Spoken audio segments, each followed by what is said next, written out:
Good afternoon to the West Coasters. Good evening to us here on the East Coast, and welcome to the Power of Our Story. Today's first responder coffee and conversation. Today, our guest is Chris Chandler-Yates, coming to us live from New Zealand. Thanks, Chris, for being with us. And Thanks for having me. Chris is going to talk to us today about who am I if I'm not a first responder? Something that so many first responders contend with, especially in the post-retirement or post leaving service world.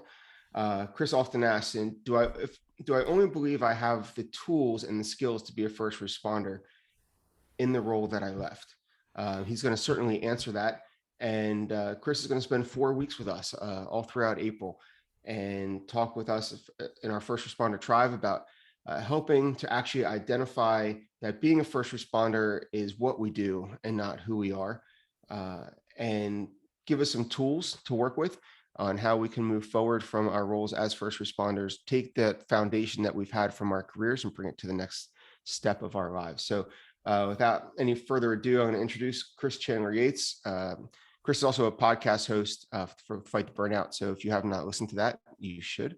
And hopefully he'll talk to us a little bit more about that as well. So Chris, thank you for being with us tonight, and take it away, my friend.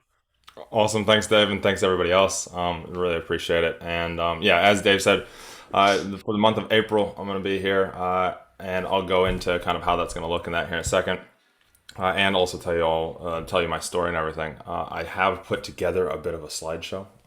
Hopefully, it won't be death by PowerPoint. I know we hate PowerPoint, so it's going to be as minimal as possible. The screen is going to be up there, but I'm going to be talking, so you'll be able to see me as well. So what I'll do is hopefully I can. Sarah, can you just disable it so that I can share my screen? Cool. Awesome. Perfect. Da. Sweet. Now, can everybody see that? Perfect. Sweet. Oh, wow. That's in the wrong spot. All right, cool. So, who are we really? As first responders, we have a tendency to say, "I am a cop" all the time, or "I'm a police officer," or "I am a firefighter," or "I am," whatever it is. And we'll go over this, but when we say "I am," it refers to who we believe we are. And you say it enough, you start to focus on it, which we'll go over even more. But before I kind of jump into that, we're going to learn the secrets of why what we do is not actually who we are. Who in here, uh, when you were a police officer, that's who you believed that you were? I knew I did. I was like, that's what I did. I talked about, I saw, I literally lived, eat, and breathed, especially in the beginning days. And so then you end up, even now, you're like, that's who I am. What are you talking about? That's who I am. That's what I did. And especially after I did 7 years. But those that have done like 30 plus or even 20 plus have a tendency to live in this even more. So, who am I? I am Chris. As we said before, I am. Who I am is I create less pain. I create less pain for myself and others, and you'll realize why this is so important here coming up as we kind of talk today. I spent, as you can see, I landed in New Zealand, so I'm originally from California, northern state California, where we try and say we're not actually part of California, and it's not San Francisco. It's actually about 3/4 of the way up California. So yeah, Sacramento even is not really Northern California.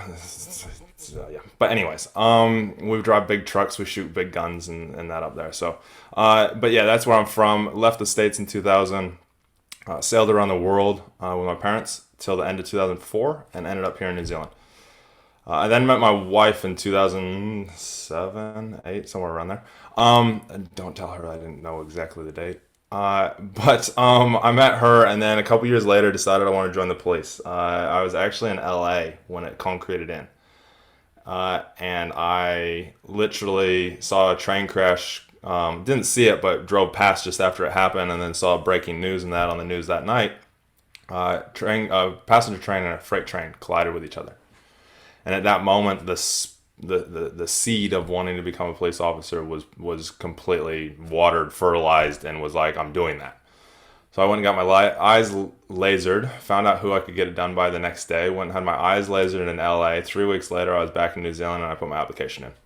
And here it's a big process. And so 2011, I ended up in the police, and went through the whole journey of, field training, all of that kind of stuff. But if we fast forward, the peak kind of was being the protection bodyguard, doing Secret Service type stuff for our Prime Minister. I also even got to work alongside Secret Service when now President Biden came over as Vice President, which was kind of cool to watch the Secret Service guys move in that. But by this stage, I was already burning out. And so I burned out hardcore in 2015, about a year into doing that. And then in 2017, I actually took leave without pay. Went on leave without pay, wasn't getting paid, didn't know what I was going to do, but was completely burned out. Almost got a divorce, almost cheated on my wife, and just completely was hit what I call my rock bottom. And I can only compare it to myself, but my rock bottom was literally doing stupid shit. I didn't get to the point where I was going to take my own life, because what burned me out majorly was because of the job, the suicides and the advising jobs, and I saw the pain that it caused. And this is real important because that's where we'll lead into. But it took me 2 years of not really working much. Luckily, I was in a financial position that I was able to do that.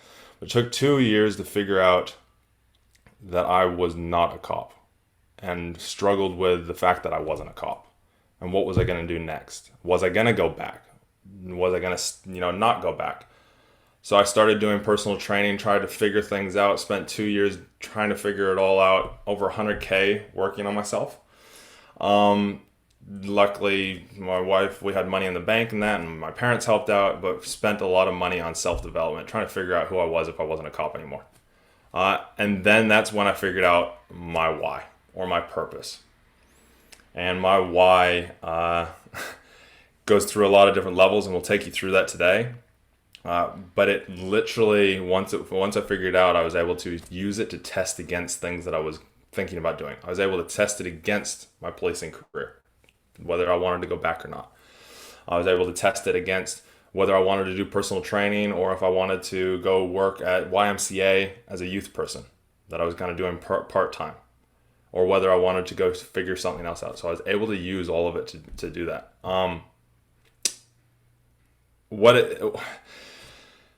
It got me back into that flow state. And who in here has felt that flow state where it's like everything is happening, everything is flowing? Oh my God, I just want life to sit like this. Can it be like this forever? Hands up if it is, if you've had that. But then we have a tendency to fall out of it. And then we're like, I know that feeling, I know what I want, but we're always grasping at that. Well, once I found my why and my purpose, and then I created it into a mission statement, which we're going to go through today, I was able to narrow it down to how I served myself. So what I was doing wasn't serving me, but I was serving me. Sorry, what I was doing was serving me, not I was serving it. I was able to be more confident in my decisions, didn't have anxiety around my decisions anymore. Didn't have anxiety around where I was going, what I was doing. It's not in these slides, but I was looking through some photos earlier today, and I found some photos of I went to a Pink concert. And I actually went to the concert twice, like 2 days apart. The first time I went to the the first time I went to the stands, and the second time I went to general admissions. Who in here cannot go to general admissions or struggles to go to general admissions in concerts or venues, or walk into anything that has more than about 20 people or 50 people? Maybe there's a few more. Well, this was a Pink concert. It's like any kind of big concert. I think there was like 30,000 people there. Probably be like 5,000 or 10,000 people on the floor. The second time I was able to go to it. And that tested my why, tested my purpose. Because the anxiety, I was like, okay, I got to really, really target this. So I was able to actually transfer that. I also started a 6-figure business. So I was able to take my purpose and align what I was doing with that and run a 6-figure business. And that's how I was able to find Sarah, and had the confidence to reach out to her and be like, hey, will you come on my podcast? She's like, not so much me, but come to my Power of Our Story. And I was like, okay, why not? And now here we are. What we're going to do is we're going to help you find that mission, that why, all your levels, because they're unique to you, and that purpose. We're going to give you that certainty and confidence of knowing who you are, so what you do serves it. Because once you know who you are, you can figure out what serves it. So, as was mentioned, I'm going to be from now till the end of April, but I'm not here next week. Because I am, as you figure out, I'm very much about looking after yourself. I am off doing a yacht race, which is a 500 nautical mile yacht race, and it takes off my Thursday, your guys' Wednesday. And so I will not be here the next one, but we have some stuff for you guys to do. And if Dave is going to be hosting next week, maybe I'll touch base with Dave to really make sure that it's kind of structured, kind of really well. So you're going to take through, and this week what we're going to do is we're going to talk about learning. So I'm going to take you through everything this week. And we're going to learn everything. So I'm going to take you through, so you're going to see it, take notes, write down, things that pop out for you. I'm going to give you a bit of a worksheet to kind of go through. And between now and next week, and also next week, work through it, think about it. And then next week, you guys kind of talk about it, go through it. I'll get Dave to kind of facilitate it if he wants to, or you guys just kind of conversation about it like we normally do in here. And then the week after that, we're going to talk about execution. So what we'll do is we'll actually take time going through all of this and actually break it down and actually get you guys to do some stuff, ask questions, struggles, challenges, things around it, so you can actually work through it on that. And then week 4, which I call field training because it's kind of like field training. What I'm going to do is I'm actually going to, and think about if you want to be this person, I'm going to take somebody who's willing to go through it, and I'm going to go through and help you find your why specifically, and also create your mission statement. So we'll actually take you through on here so you can watch it being done, and people can go through that. If nobody wants to do it, then maybe Sarah will go through yours again. So we have that. And then, so Terry put her hand up, so I take it Terry's kind of open to that. So there we go. We got one person. So if there's more people, we'll do Russian roulette, and we'll see kind of who wins. And then week 5 is going to be all about implementation. So how does this get implemented and actually used in our life? Because it's all good and well to be given something and given knowledge, but if you don't know how to actually implement it in and actually make sure that it sticks and that you're living by it and have those tools and have that structure around there, then we may as well not even be here. All I will say is we always want, as cops, we always bitch about people not playing full out. I remember going to trainings, and I'll stop sharing this just for a second, but I remember us going to trainings, and I'd look around, especially when I was on dip mine protection on higher level squad, and we're like, why are all these guys just not giving a shit? They're just here to tick a box. So what I will say is over these next few weeks is play full out. Give it everything. Act as though your life depends on it, because it could. This is some of the stuff that it got me out of those suicidal thoughts. This is the things that, we're serving ourselves. So in turn, we will always lift ourselves up, and we'll figure out ways. We're fighters. We'll figure out ways to get out of that hole, because we have something that's us that we can hold on to instead of somebody else's stuff. Which, how many here have always, for a long time been grabbing at other things? Oh, that looks shiny. The magpie syndrome. That looks shiny. That looks shiny. Oh, maybe it's this. Maybe it's that. Oh. And so we never feel fulfilled. We find those things, we fall into it, but then we fall out of it, and we're like, oh, how do we get back there? So, does that all make sense, guys, so far? I know I'm talking fast. I have a tendency to. If you need me to slow down, just yell at me. Just unmute yourself and be like, Chris, slow the fuck down. I won't tell you to slow down, but I do want to ask you, do you want people to interject with questions or comments, or would you prefer just to go all the way through and open the discussion up afterwards? Yeah, we'll open the discussion up afterwards. Put your questions and stuff in the chat box, and we can kind of go through it. In 2 weeks' time, when we actually go through this slowly, and break it down, and get you guys doing it, we'll really have time for questions and stuff then. But any questions that kind of pop up, we can answer them at the end. Sweet. Okay, here we go again. Back to the slideshow. So that's week. That's what we're gonna do through the weeks. Now we got to start with what is it that we've got to identify what it is that's going on for us right now. I refer to, and you can refer to them as what you want. I call them demons because they're those little voices, those little negative voices that are in our heads. And I know I still have them. You can't get rid of them. So sorry if you were here to get rid of those demons or those voices or that. And I was just talking to somebody earlier today. The nervousness, she calls it. She's got a little nervous person that's always telling her something. So what we need to do is we actually need to identify what your demons are. What are they saying? Because if we can bring some awareness to them, they're coming from the counteractive side of your why. They're coming from the negative side of your why. The side that has been destructive to you, the side that keeps knocking you out of that flow state. So, what are they saying? And then what we're going to do as well is we're then going to figure out where they come from. Start thinking about where they come from. And go before your policing career.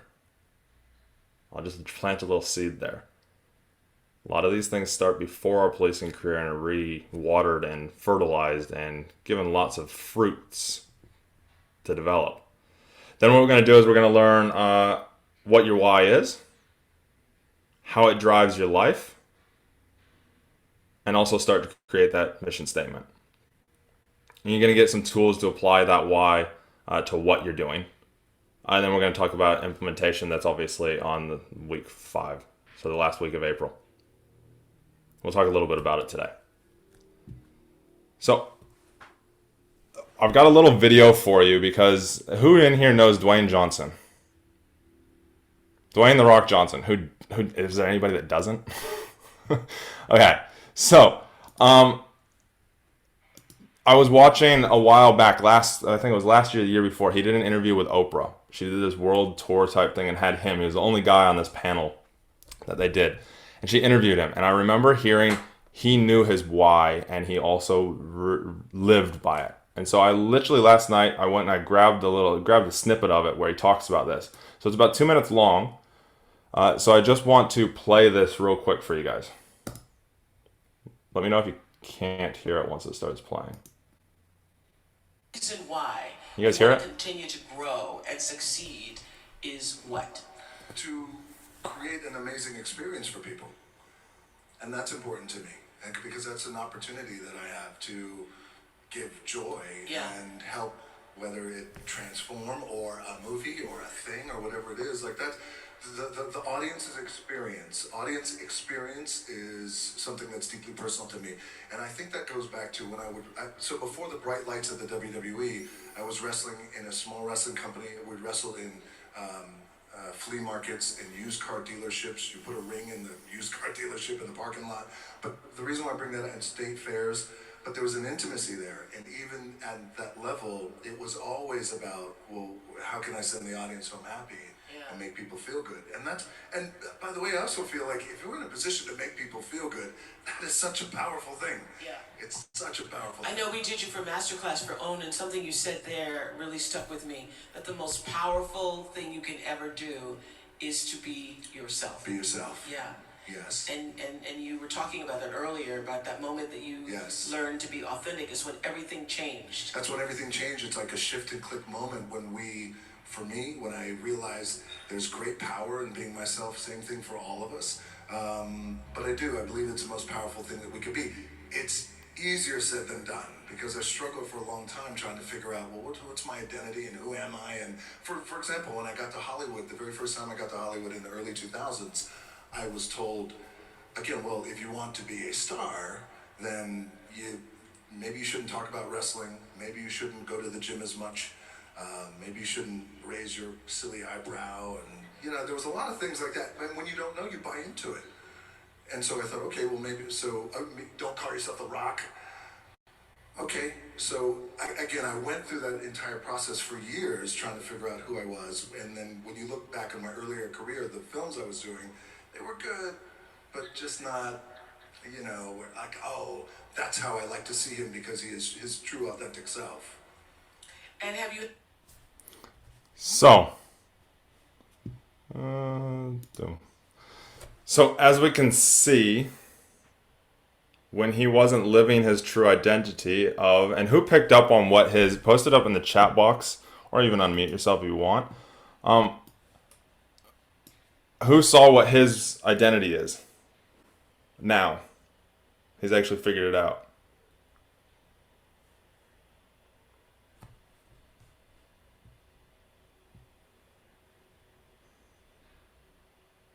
Yes, bringing joy. Someone that brings people joy. Brings people joy and experiences. His why and purpose is actually the same as my wife's. To bring joy and experiences. And if you look at everything he does, it's all about bringing joy and experiences to himself, because everything he's doing is doing that, and also for others. And as soon as he started doing that, his career exploded. He exploded. You can see he was happier. You watch some of his early films and you're like, what is this guy up to? I was a fan of his, so I was still watching him. But we get to that stage, you know? And so I saw that and I was like, everybody can relate to The Rock. They all know him. And he's able to articulate it.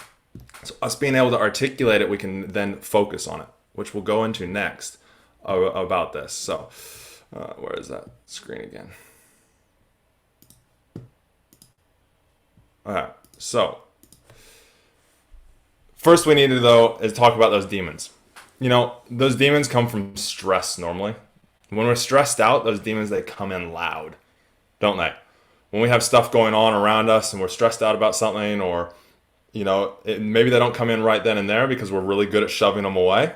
We're really good at making them shut up because that's what we do. We go to a situation or a scene and we are there. We make stuff happen. And then afterwards, we start to go, oh, did we do that right? Was that right? Oh, shit, am I going to get reamed over? Then we get back to the office and the boss goes, can you come into my office? And we go, oh, crap, what did I do today? All those little voices are the stresses. So what stresses you out? What causes your stress? What are those voices saying that is from that stress? When you get stressed out, what are they saying? Then we need to... I didn't do it. Yeah, I like it, Terry. So,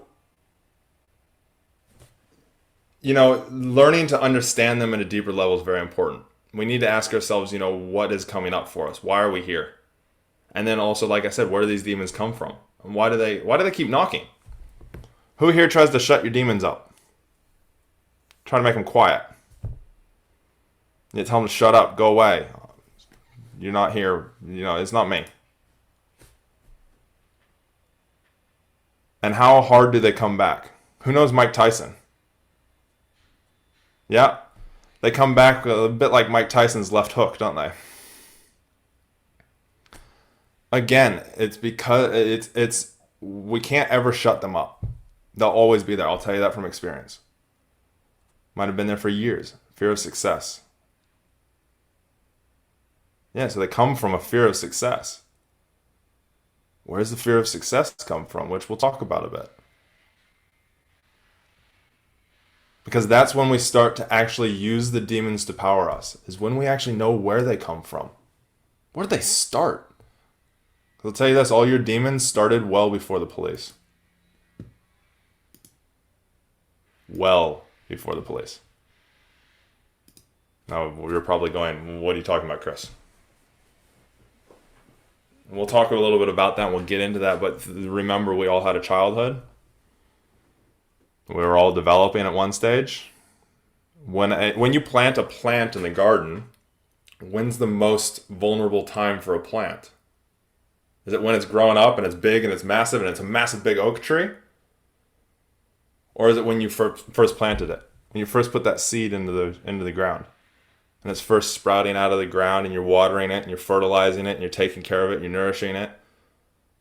Now if you go away for 2 weeks and you come back, it's probably wilting and maybe even dead, but hopefully it's not dead and it's kind of wilting away a little bit and you water it and it kind of comes back. Well, all those little wilts we've had throughout our years. And we've learned things and we've interpreted things. And as a kid, we don't know the difference between what's said and what's meant and what isn't. Those are our demons. So have a think about that. Because next is the why pyramid. It's the pyramid that I didn't develop all of it. I developed some of it. I have to give credit where credit's due. I learned it at Tony Robbins' conference. But we always come from the strength from the bottom. I will drop that in there just real quick. So this is actually from a Tony Robbins conference, and it's what he calls his triad. Now, how often do you guys focus, do you have the voices come up into your head and you get focused on them for a while, and then all of a sudden you start to see it? I don't know who, I don't know, if you think about, real quick, if you think about what, the car that you drive, maybe you were excited to have it. Maybe it was a dream car that you always wanted. Or maybe it was just you went down to the dealership and you bought a car and you're like, I just need to get around. I just need 4 wheels to just get around to get to work and take the kids or go to the gym, whatever it is. But as soon as you started to think about that car, you bought that car, did you start to see that car everywhere? It wasn't because there's more of that car on the road. It wasn't that they sold all of a sudden in your county and there are more cars of that road. It's because your focus started to change that way. And we have a tendency to focus on things, and we are very good, because our minds are 2 million years old. We're very good at focusing on what's trying to kill us. Unless you're looking for Broncos. It depends on what year of a Bronco you're looking for. Or unless you're talking about horses.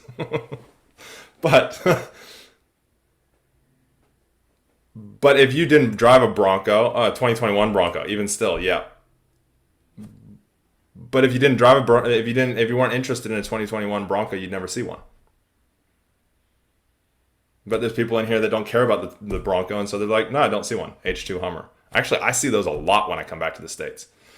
I see them everywhere because I'm interested in them. But where we focus, our energy flows. So our mind, like I was saying, was 2 million years old. It is fight, flight, or fight. We naturally almost always go to fright. We always go to that fear side of stuff because fear is trying to kill us.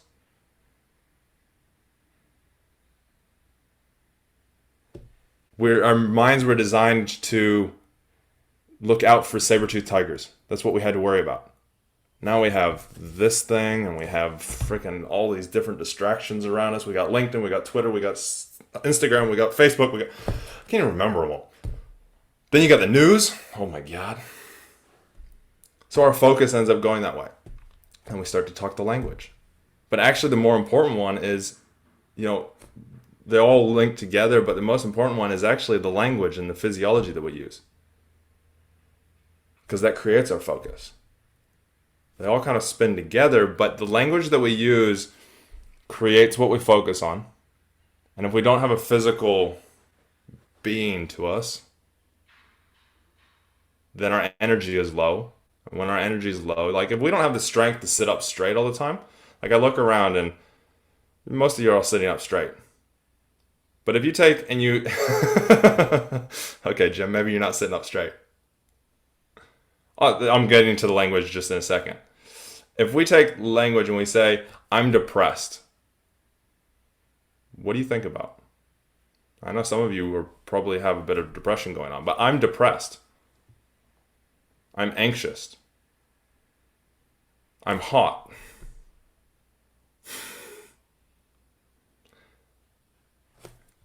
I'm going to try. My least favorite word. That and hate. Hate's probably my least favorite word. But try is a close runner-up. Because when you say I'm going to try and do this. I'm going to try and implement all this. Gives yourself an out. Instantly you go, I don't have to do that. If you're honest with yourself. I'm going to do that. Sweet. I'm not going to do that. Sweet. But decide which one. Don't try. If you're not going to do it, cool. Don't do it. Chris, can I interject something in that? Go. when people tell me they're gonna try when I'm working with them, I end up saying, okay, do me a favor. See, you have a pen or a pencil with you? Yeah, okay. Put it down. Try to pick it up. You're either gonna do it or you're not. You can't try. No. And again, that brings in the physiology side of stuff, our body language. I want everybody to slunch forward. Just slunch forward. You bring those shoulders forward, collapse them, man. Where's your focus go to? Now sit up straight. Shoulders tall, proud, strong. I know I just gave you a bunch of language there that helped. But how do you feel? There was a study done, and I like to use this one here real quick. There was a study done out of, I believe it was Harvard, and they had 30 people who were clinically depressed on medication. I'm not saying you go do this, but they were clinically depressed. 30 people clinically depressed. They took them for 30 days, and they told them just for all we want you to do is for 5 minutes, stand in front of a mirror and smile for 5 minutes, looking at yourself and smile. For 30 days, all 30 of them. There are different stages of depression, on medication, not on medication, some almost close to suicidal. Had them for 30 days stand in front of a mirror and just smile at themselves for 5 minutes. Now their mouths must have fucking hurt by the end of it. But not one of them was clinically depressed at the end. Because you change the physiology, the smile. You're looking at yourself. You can't be unhappy when you're smiling. When somebody smiles at you, you always smile back and you're like, wow, I feel a little bit different. When you smile at yourself, you can't feel unhappy. It then changes the wiring, the wiring and the focus of the language in your own head. It changes the state. Yep. There's also research, I think it was out of Harvard or UCLA or something. They did a thing on testosterone levels increasing when you stand in like the Superman pose for 5 minutes. Changes the level of testosterone, changes your focus, changes your language, changes your physiology. So, I've harped on about that long enough, but it's very, very important because when we start to get through with what we're doing and we find that why and that purpose, all of this matters. Because if you're not focused on it, you're not talking it, you're not acting it, you may as well not do it. You may as well try. So. Okay. Next. And that was Tony's section. And then I sat there and I was again in that same stage where I was going, what actually burned me out? How many of us give to everybody else in the police? We just give to the job until we get to a point where they're just fucking taking from me all the time. And we have a tendency to give to everybody. I remember doing the podcast episode, Fight the Burnout with one, and Dave goes, yeah, we evaluate the situation for everybody else, but we never evaluate ourselves. That leads us into the pyramid, the levels. We have to look after ourselves, number one. Who's been on an airplane? I know that you guys probably have more flying around more than we are, but there are those things with that are made out of metal and they fly around in the air. It's been a while since I've been on one. I see them fly around every so often, but I'm pretty sure I can fly my paraglider faster than I can actually use one at the moment. But anyways, they say, what do they say at the very beginning of the briefing? Put the oxygen mask onto yourself first. I remember being a kid and going, why would I put it on myself first? Why wouldn't I help somebody else?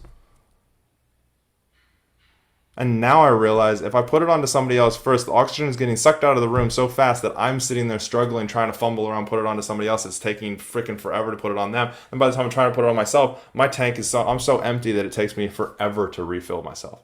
So we always have to fill ourselves first. I like to say be selfish or selfless. Be selfish. Look after yourself, because if you're not looking after yourself, then when you turn up to somebody else, hell, you may as well not even be there half the time because you're not even actually giving to them fully. Then the next thing, I've just put family there. It actually goes relationship, so your intimate relationship, then your kids, and then your family. Doesn't have to be blood. Whoever you classify as family. And the reason we put kids after intimate relationship is because if your intimate relationship is crap, how are you turning up for your kids? I remember my wife's mentor, his wife, they were at an event once, and my wife came home and told me this. We don't have kids, but she came home and told me this, and this is where I got this from. She was like, my daughter, when she was like 7 or 8, was like, Mom, you love Dad more than you love me. And she turned around and she went, yeah, I do love him more than I love you. She goes, why do you love him more than you love me? I'm your kid. And she goes, because if I don't love him and we don't have a relationship, we don't have a bond, we don't have something good, how can we give something to you? So it's remembering that. A lot of people put their kids first, especially mothers. And then it's your family. And like I said, family doesn't have to be blood. That whole firing people that I talked about before, you can fire a family. My wife doesn't talk to her brother right now because he's an absolute dick to her, and then he became a dick to me. I was like, man, water off my back. I don't really care anymore. But she was like, no, this is enough. Enough is enough. And so literally we haven't talked to him in a year. We know about him through family and stuff, but haven't talked to him for a year. And then this is where a lot of people get it backwards. Then it's everybody else and work. Most people run that pyramid upside down. Especially cops. How often are we feeling like crap? Are we coming home and just having a drink? Because we're like, oh, that feels better. We don't actually look after ourselves. We don't go to the gym. We don't train. We don't do self-development. We don't come to things like this. All of you guys are already one step ahead. But how many cops do we know out there that just go to work, come home, go to work, come home, go to work, come home, go to work, come home? Work is my life. I hear that all the time. I am a cop and it's what I do. And so then they spend time with cops. They spend time at the shooting range with other cops. They just go do things that all have to do with policing. I'm not saying don't do those, but don't put those first. Now, if you have passion in them, even if you weren't a cop, that's different. That's self. It's like me with fitness. I have a passion for it. I don't need it anymore. When I was a cop, I needed it. It saved my life, but it also was a reliant. It was a drug. It's a whole nother story for a whole nother time. So these are very, very important because we need to focus on these. We need to use the language around these, and we also need to use the physiology around them. I haven't gone into all the tools to help all of these because you can find those everywhere. Every coach talks about them, the training, the drinking water, the sleeping, all those things. You can find those everywhere. I'm not here to do that. But let's talk about your why and your purpose now. So now we're going to get into nitty gritty stuff. Dave's run away now. But how do we find that identity? We need to start to ask ourselves a question. Now, it's going to sound very repetitive. I'm going to give you a heads up right now. But there's a reason for it. Now, here it is. It's very simple, isn't it? If you have a look at it, it's very simple. We start with what? I used to start with why, but do I start with what now? Because a what is an emotional, a what is logical. A what doesn't really bring too much emotion to it. So,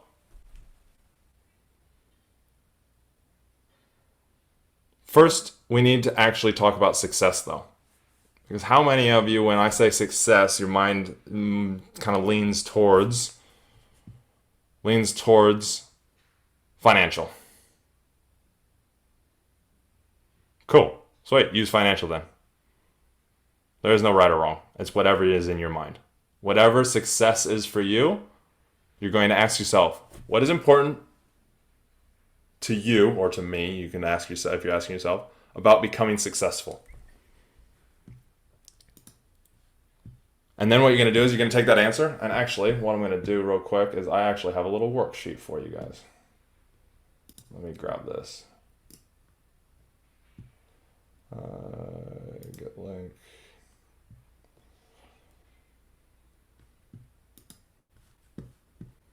Sweet. Where is the chat box? Here it is. And there it is. Voila. So you got a little worksheet that you get to pull up. And you see mine down the bottom. So I bring mine up so that I can refer back to it. I refer to it every so often, but so why is it important? What is important to you about becoming successful? Write down the answer. The key here is don't overcomplicate it. Keep it simple, stupid. 3 to 5 words. Cool, Sarah's impact. 3 to 5 words, whatever pops into your head first. Don't try and justify it, don't explain it, don't nothing, just whatever it is, write it down. So as you can see, mine is, where is it? I want to be able to travel at the drop of a hat. Now the reason that I don't know all these levels and I just know my mission statement is because all of these I use to test against things, so I don't need to know them all the time. I know the meaning of all of it, it goes to my statement. So, mine is to be able to travel at the drop of a hat to new places. Shit, being a cop wasn't that great, was it? Although, in saying that, I had days off when nobody else did, so I could go travel and do whatever I wanted at the drop of a hat on my days off. And I didn't have to worry about anybody else. Because I was so worried about everybody else. So it actually worked out really well until I figured out that I need to look after myself first. And now it doesn't actually matter. It lead up too much. That's why running my own business is so great. So, then why is it important for you to, or me, to travel at the drop of a hat? And you're going to do this. And what you're going to do is you need to write this down. And the reason that we need to write this down is because you need to read back over it. And so next week, I want to get you guys to work with each other and ask each other if you're open to it. Bounce it off of each other. That's what next week's all about. Is bouncing this off of each other, going through all this process and bouncing off of it. Because what can happen is you can get somebody else and you'll be saying something. You'll see it down on mine if you go down to if you have that sheet open. Level 4 and level 5 of mine on that sheet, and I left them in there on that like that on purpose. So my level 4, I want to see her smile and light up when she sees something new. What's level 5? I want to see everyone light up like I do when experiencing new things. What are those? No. No, sorry, 3 and 4. It's 3 and 4, not 4 and 5. See, reading again. I don't want us to miss out on experiences or a chance to learn something new about ourselves. And then level 4 is I want to see her smile and light up when she sees something new. It's pretty much the same exact thing, just said in different words. And I have way too many words there.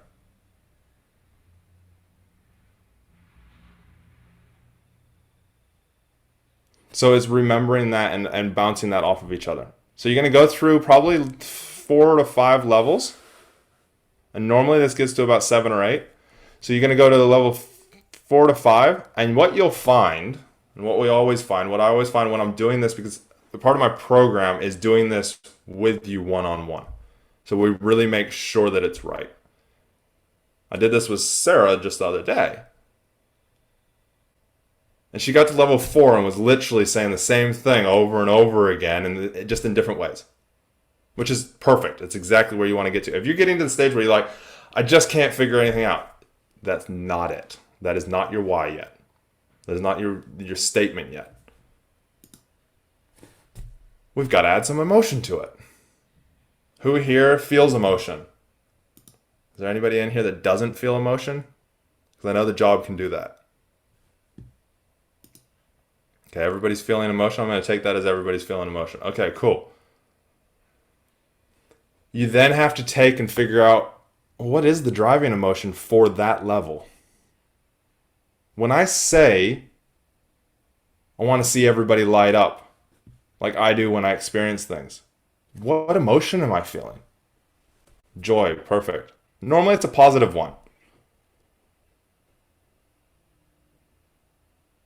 Mine's joy as well on that, happiness. But do you notice that, well, we'll get to it in a second. Wander. Okay. So you then take that emotion, and we'll do this in 2 weeks with you guys, and I'll actually walk you through the whole process, and we'll actually take the time with this. So take and figure out, kind of get to what you're doing with it next week, but then we're going to actually really walk through it in 2 weeks from now. Then what you do is you take that emotion, and Terry, you've done neurolinguistic programming, so you can have an idea of what we're doing. We're then going to take you along your timeline back to your first experience of that emotion. And there's a process to do that with. And if you've already done this process, well, we're going to take you back and see if there's an earlier experience. Because I can tell you right now, my wife's first experience, and I'll tell you about mine, my wife's first experience started at about 3, 4, and then when I did this again with her, to really concrete in her why, it went back to when she was in utero. So she hadn't even been born yet. And as cops, we have a tendency to have lots of armor up on us and stuff, and so we have a tendency to struggle to visualize, which is perfect and good, because we have had to put armor on ourselves so that offenders don't get underneath our skin and victims don't get underneath our skin and the notification jobs don't destroy us, but in turn it all destroys us anyways. Because we're also tied to what we're doing, not, okay, cool, now how do I need to do to be me and to look after me and strip all that armor off and take that vest off. Because we have a tendency to, even after we leave the job, to still run around with that virtual vest on, that invisible vest. So when did that first experience of that emotion happen? And we'll take you back through a very safe process, but have a think about it now. And just note it down on your sheet. Just note it down on whatever you're doing. Just whatever kind of comes up for you. And next week you can talk about it if you want to. This is where it can kind of get a little bit personal. And this is where whoever I'm doing this with in 3 weeks from now, we'll get into some stuff. Tears might come out. I'll give a little heads up. If tears are coming out, it means you really hit it on the head. And maybe you haven't worked through it before. Which is good. It's perfect. Tears are the emotions escaping the body. Tears are us processing emotions. So remember, tears are good. I know as cops, we like to not think so. Then we go into the deeper levels. This is where the nitty-gritty and the real core stuff comes. This is where you really have to let go and sink into that little kid. Because it's normally a little kid where that emotion starts. Pre-6, 7. I'll give you a hint there. Ask your younger self whatever that last level was. So I'd be asking myself, my little 3, 4-year-old self, which mine started at about 6, about halfway through my dad being at chiropractic college. And then my first experience and thing of excitement and joy was my dad taking me to chiropractic school after he had gone down. He used to go down there when I was about 3, 4. He would go down to San Francisco, about 5 hours south of where I'm from in Redding, Northern California, and he'd go to chiropractic school. And so he'd leave on the weekends, and he'd leave for the week, and then he'd be back on the weekends. And that's where mine actually comes from, if we go actually deep enough. But my initial thing of experience is joy with him. And so I asked myself, why is it important for me to light people up in that? So I want to see people I want people to always see the joy in things. Again, joy is my emotion, joy is it, and it happens to add in there. Then if I actually ask that kid, and I'm asking that kid, I'm not asking myself now. I'm getting out of my brain now and all the interpretations of all the years that have been added onto it. I'm asking myself when I was that kid, why is it important for me to always see joy in things? To have people always see joy in things. And that's when I start to have to go, well, why does that kid always want joy? Where does it come from? It comes from my dad leaving. It goes even earlier. So I release and I let myself go earlier. Because he didn't want to be in pain. Even then, just asking him why he wants to see joy, he doesn't want pain. So you can see mine stopped at level 7. Some people's goes to level 8. They ask themselves again. So what I would do is I'd ask myself, and I did do this, why don't I want to create, why is it important for that 4-year-old kid to create less pain, to have less pain? Well, there isn't really anything. Because he doesn't want to see it, because it doesn't have happiness, because then people around him are unhappy and arguing and fighting, and we're not having fun, we're not enjoying life, we're not out on the houseboat. And so it comes up with all these different things, but there is nothing deeper. And you'll feel it. You'll feel that sink. It'll hit, and you'll be like, oh my God. And that is your true why. But this whole thing here, everything that we've gone through, if I look at what I do now, I'm able to travel at drop of the hat.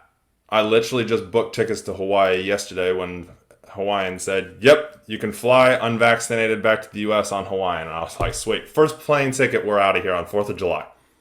The first flight that they're doing, 4th of July, we're gone. We're going to Hawaii, we're coming to San Francisco, we're going to my hometown, we're going back to Maui and going back to Oahu. First one, because I can do that. I don't even have to ask for leave. My wife does, but she was pretty positive she'd get it, and she did. But for me, I'm like, sweet, I'm out of here. For me, last weekend, I was meant to drive to Rotorua with my dad. Why? Because I can. Now, there's aspects in my business where I'm not able to. Like today, I'd really like to be out paragliding. So that one's not getting met today. But it gets met in general. Then, getting my wife to experience new things. Hell, us going to Hawaii is going to be that. Me working and doing what I'm doing is going to get her more experiences, because I'll take her to... Well, last time we were there, we went on a helicopter. Booked a helicopter flight last minute. Went and flew around the island next to Maui. Create new experiences.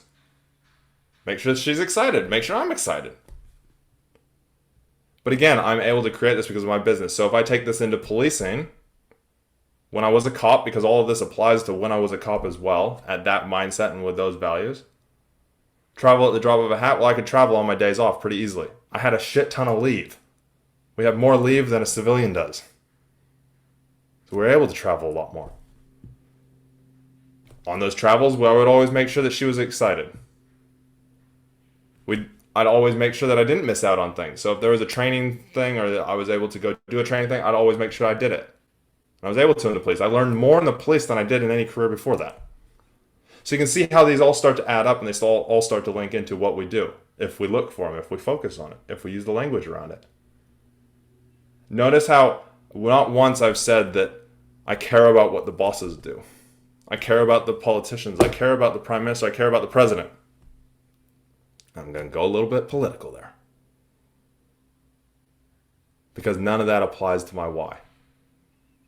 Unless I'm at such a level where it starts to apply to it, and then I figure out what do I do to make sure that this applies to it. Maybe I go become a politician.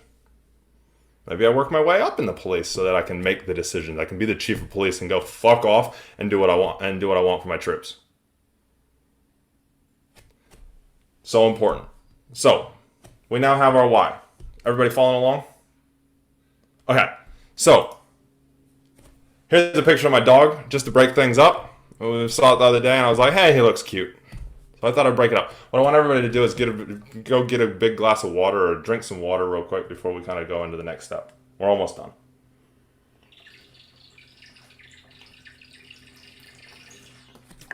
Isn't he cute? His little Maltese mini schnauzer. And he's got the world on on the screen. It's not on screen? No. Next slide. I'm still seeing the finding your Y steps. So you're not seeing the dog? All right, let me do this real quick. All right, let me try this again. Thanks for that. You're welcome. That's why. Where'd it go?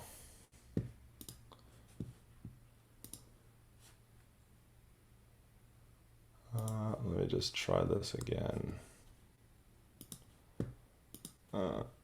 Technical issues.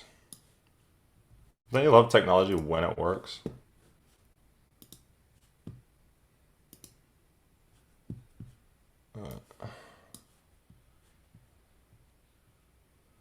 There we go. This should. work. Now,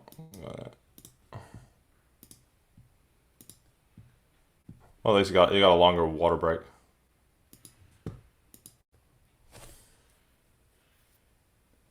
Thanks, Sarah.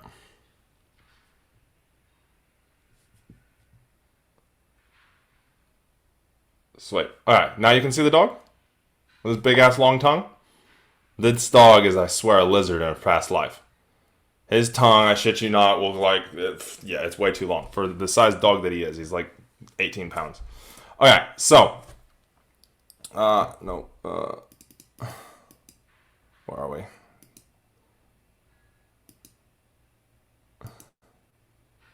So, mission statement. How do we create the mission statement? First off, I'll tell you what my mission statement is. And this is, you heard it at the very beginning before we even started the recording and everything. My mission statement is, and it's who I am, is I create less pain for myself. All right. I am less pain for myself and others.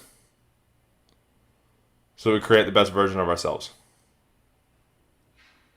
That's what I am, who I am. That's what I live by every single day. And it all comes from anger and fighting to not be alone.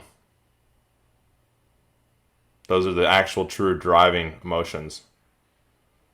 Being angry, my dad went away and felt like I was abandoned. Compared to other people, and it definitely is not. So, I reduce less pain for myself and others to create the best version of ourselves. So,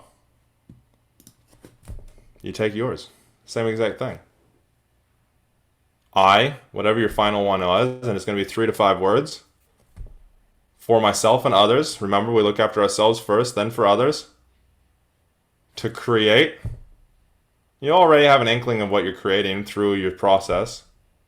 Or it's what do you want to create? What do you want to create for yourself and others? I want to create the best version of ourselves. And that's your mission statement. Then we take it all the way back to that pyramid and we focus on it. And I'll talk about how we kind of really do that later in the weeks. But again, I do have a program that takes you through all of this in depth, one-on-one with you to start with. And then what we do is we actually take it and we apply it. So we actually take it and apply it. What's next? We'll just talk about this without sharing. No more PowerPoint. No more PowerPoints. God. At least they weren't boring PowerPoints, I hope. I had dogs in there. But next, from there, we take it and we really start to apply it. Because like I said in the very beginning, without application, there is nothing. I can give you all the information in the world. Shit, it's like giving you a gun, but then telling you that, never showing you how to use it. I was talking to a cop yesterday, and I was like, all of this stuff is like, it's like putting a blindfold on and telling you to shoot the target. I'll point you at it. I'll give you the gun. I'll give you all the means to do it, but I want you to hit the target, but you can't see anything.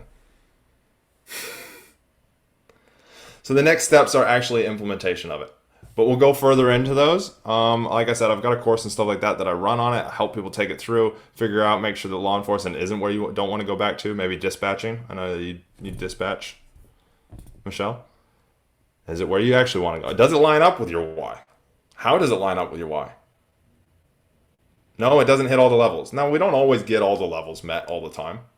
But are we looking at it from a surface level or from a 30,000 foot level?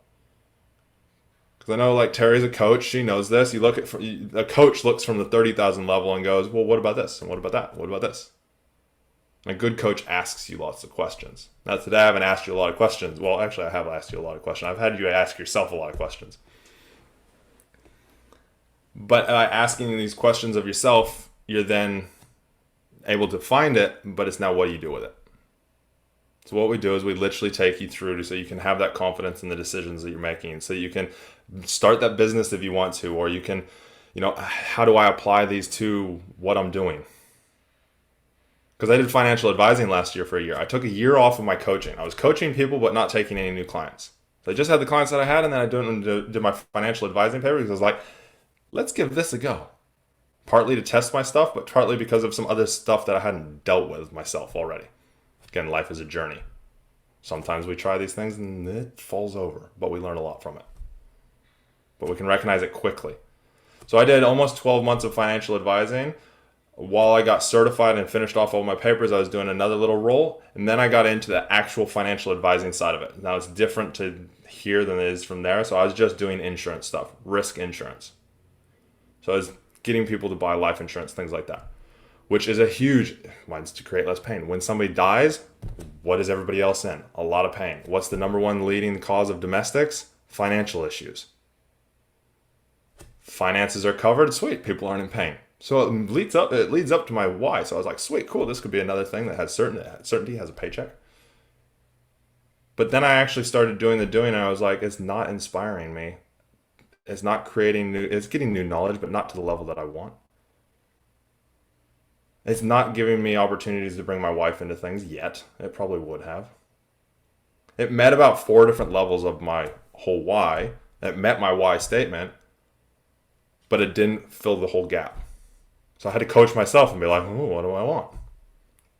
I had to ask my wife. I had my wife coach me actually on it. I was like, this is what I'm thinking. This is what I'm feeling. She's not a coach, but she's a great coach on me because she's been there the whole journey. You wouldn't have thought she would stay with me through the whole thing in the very beginning, but she did. Thank God. So then it's actually breaking it down, and I went, hey, wait a second, this isn't it.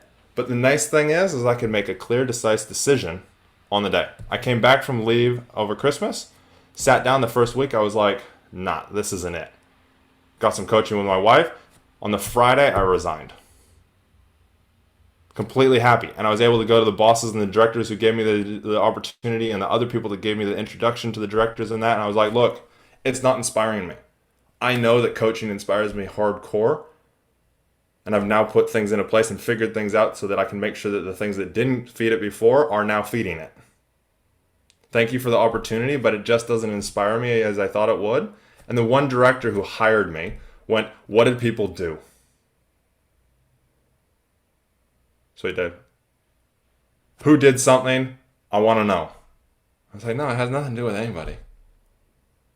I was like, it's just the doing is not inspiring me. What it is inspires me. What it is meets all my why, my purpose. But the doing does not line up with it. And I know what does. I've found what does. I've got an option of what does.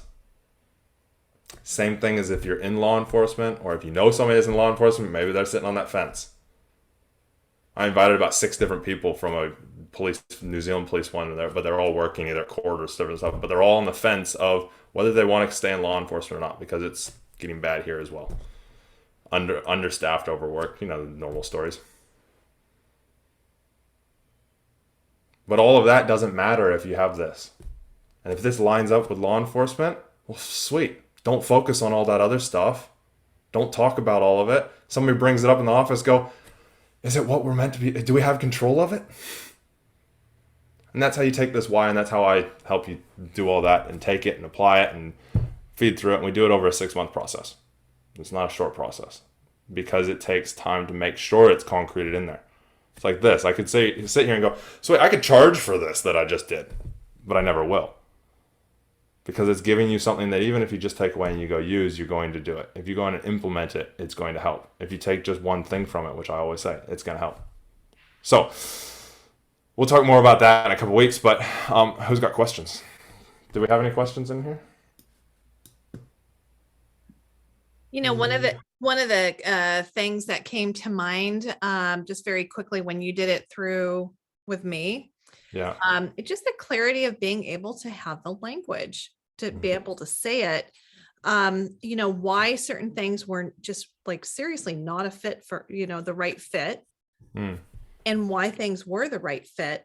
And you can kind of, like we talked about this too, you can kind of muddle yourself intuitively into things that kind of you have more energy around, and some things like you don't.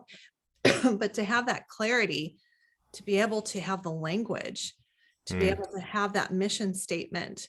So it was very interesting why a recent kind of recent experience was not a great fit. It's because all the things that we listed down when you and I talked about it was contrary to what I was experiencing. And so instead of feeling bad about it, it's like, oh, well, that's why. Like Yeah. none of it aligns with how I'm wired, what fires me up. So Yeah. I appreciate that. I really see the value in what you're doing. And all this to everybody else will become much more clear as Chris goes through it with Yeah. everybody. Yeah. And if it's not clear, let's figure out how to make it clear. Well, Anybody else have any questions? Yeah. What's that, Sarah? Oh, I just it really brings it home as you work through each step with people. So if people are thinking, I'm not picturing this yet, just to remember that, Chris will clarify as he goes forward. So yeah, interesting. Yeah. And then it's the application part that is probably the hardest. It's going through it, especially as law enforcement and as cops, it can be very difficult because we get very logical. A equals B equals C. We do this, we do that, we lock the person up, and they go to court and they get sentenced and they do that. If there's the evidence there, there is. If there isn't, there isn't. Then we start to put emotions onto it. But then we stuff those away because we're like, we don't want those emotions because, that person didn't get sentenced enough. Whatever it is that comes up, all the normal things. It doesn't matter where you are in the world. It's the same exact thing. I'll tell you that right now. It doesn't matter where you are. I hear the same things you guys say in here. I hear from the guys that I know on the street here. Completely different country, completely different laws, completely different jurisdiction, completely different everything. Same exact stuff. But as soon as so what happens is we stuff a lot of those emotions away. So we try and do this quite logically. Some of it's logical, some of it isn't. But then we try to apply it logically. And we go, why is A not equaling B? And it's because we get so wound up in the focus that we're in that we cannot see past it. That's why so many cops, after they leave, go, oh my God, how did I not see that? How did I not do that? Why didn't I do that? It's also why relationships continuously over the years, if you have multiple different relationships, you end up with the same patterns because you're focused on the same things. So this why can actually, and Sarah and I talked about this a lot, when I took through the stuff, is the next steps are actually now applying it to all areas of your life. Not just your career. We're talking about career here. But you can also apply this to your relationship. You can apply this to communication within your relationship. You can apply this to what actually does bring you joy. What actually does light you up. What actually makes you happy. How does your health and fitness get applied to your financial? Financial is the big one. Especially as an early cop. I forget where I read it. Maybe it was something Dave posted. About cops, they get hired and they go out and they buy a brand new truck. Brand new motorcycle. I didn't do that. I left the police, started my own business, did really well, and then bought a brand new motorcycle. But yeah, you do. You go out because all of a sudden you got money. But does all going out and spending all that money actually meet your why? Meet all levels of your why? Because financial is the biggest pain point normally for a lot of people. Shit. Money's money, guys. Money comes and goes. Time does not come and go. And that's why I'm doing this. That's why I was here. I'm like, because if I can give you guys the stuff that I had to spend 2 years and over 100K trying to figure out, I can give it to you. You can get it in a week. You can figure it out in this last hour and a half. Shit. There you go. I just saved you 2 years. What's 2 years worth to you? And that's just finding this. Then it's the application. That's taken me another 2 years. It's actually living by it. Should I spend all of last year doing it? Time is priceless, yes. Yes, joy and sadness cannot coexist. If you're focused on joy all the time, you'll see joy. If you talk joyfully and you actually use the language of joy and you're actually physiologically feeling joyful and acting joyful, you're always going to be joyful. This might hit a thread in here, but depression is a focus. I take people through an exercise that I get them to go really, really deep in depression and then really, really high in happiness. When they're really, really high in happiness, there is not a trace of depression. But we get wrapped up in the wheel. Same thing with your why. We get wrapped up into the counter side of the why and what it's destroying, that we lose focus on what it actually is creating. Any questions? I'll have it. I can talk about this literally for hours. So,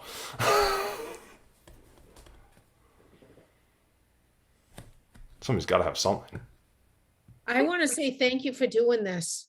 You're welcome. Of course. Thank you for being here. Thank you all for being here. Because again, time. I've just spent an hour and 10 minutes of you guys' time. So thank you.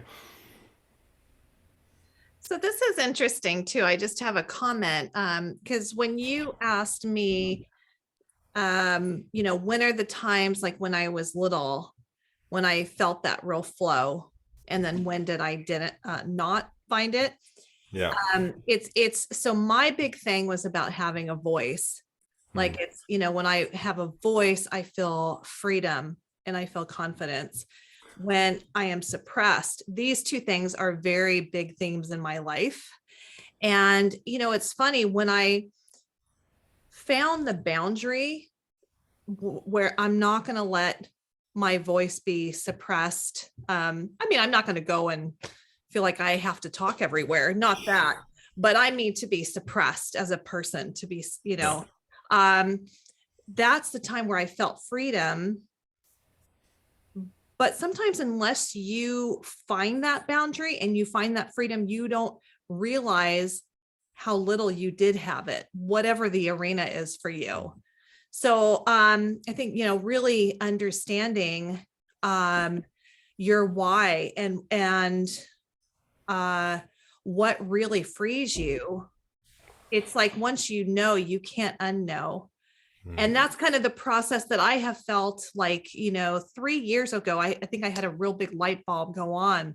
Like, why would I ever stay somewhere where I have to walk on eggshells, where I cannot have a conversation? Isn't that what grownups do? We have conversations.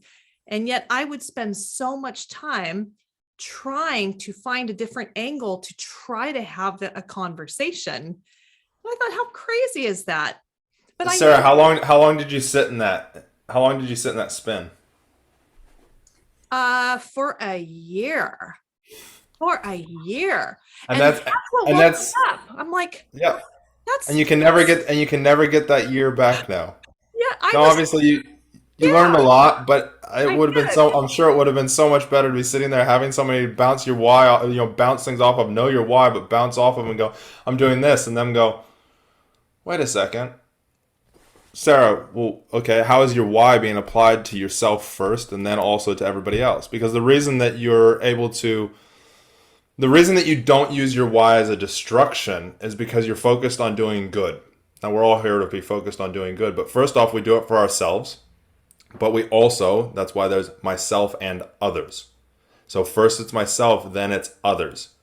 So if you're feeling like your voice is heard, or that you're not in pain, you can then help others make sure that their voice is heard, and you get lit up by it. Whereas if your voice isn't being heard and you're doing it the other way around first, so I want to create less pain for others and myself, the language, then I'm always looking at how do I create less pain for everybody else. So I'm always being drained. I'm always feeling like I'm being sucked on, and I just hate people because it's like all they do is suck on me. Whereas I do it for myself first. Okay, cool. This morning, got up, went for a little bit of a train, did some push-ups, got up and did a training at 6 a.m., a business training, so that I can better myself. I focus on myself with it, and then I can bring it to you guys. I literally yesterday after work had an extra 20 minutes. So my wife and I went for a walk with the dogs. The walk was for me. It wasn't for her. I'll clarify that. The walk was for me. It happened to bring less pain for her as well. Mm-hmm. And afterwards, we're both better versions of ourselves. But if you can't bring awareness to that, a lot of times we're so wound up and we can only see ourselves. How often do you guys only see you see the same thing all the time? You're like, why can't I not see that Bronco?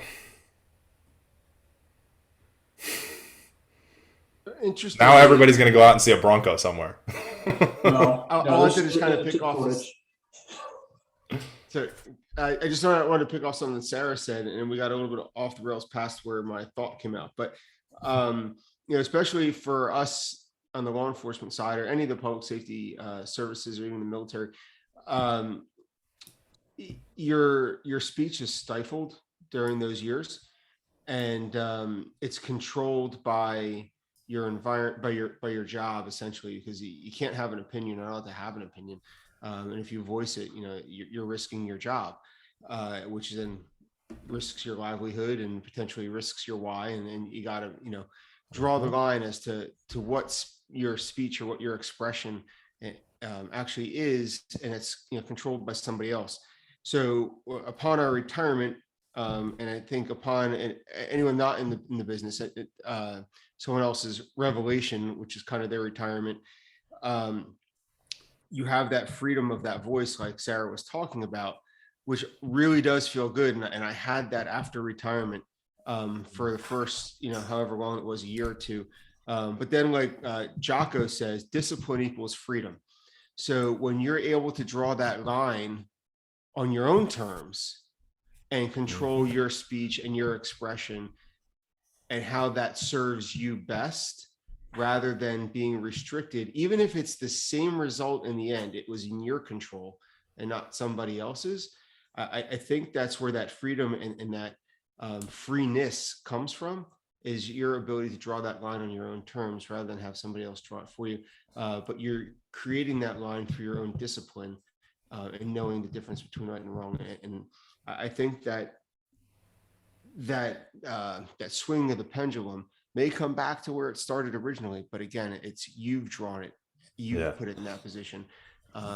So it's very very freeing, I think is the right word. The struggle that I always see with taking your power back, Sarah.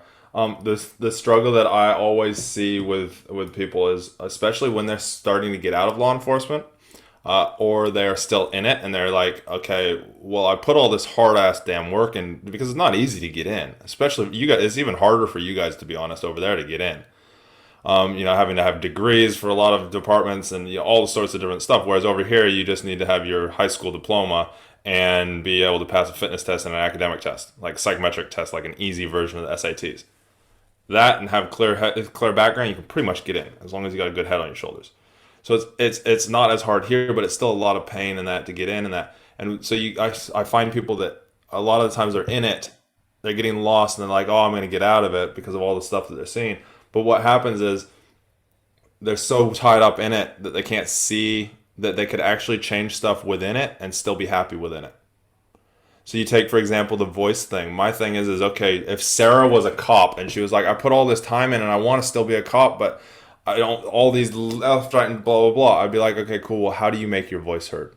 Maybe it's not in a way that you think that it should be, or that you've been told. Like, I know, Sarah, if you're okay with me, when you were a kid, you played violin. That's how her voice was heard. But she never focused on it when she was a kid. Me, I always created less pain because I brought people together. Now, that's not a very normal, that to create less pain, you wouldn't think bringing people together is creating less pain. But I did. I took the three groups that you get at school, the unpopular, the middle, and the popular. Well, I was in the middle most of the time, and so I just brought the not so popular up into with us, and that's just who we were. If I look back on it, though, it was creating less pain for them.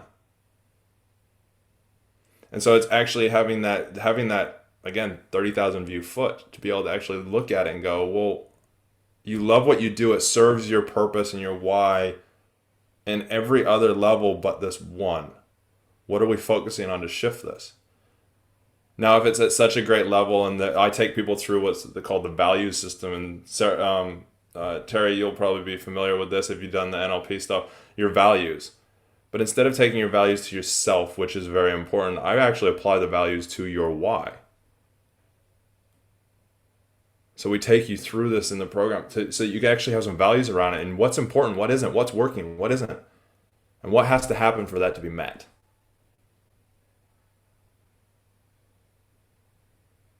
Yeah. Your dad jokes, and I bet you it has something to do with your why.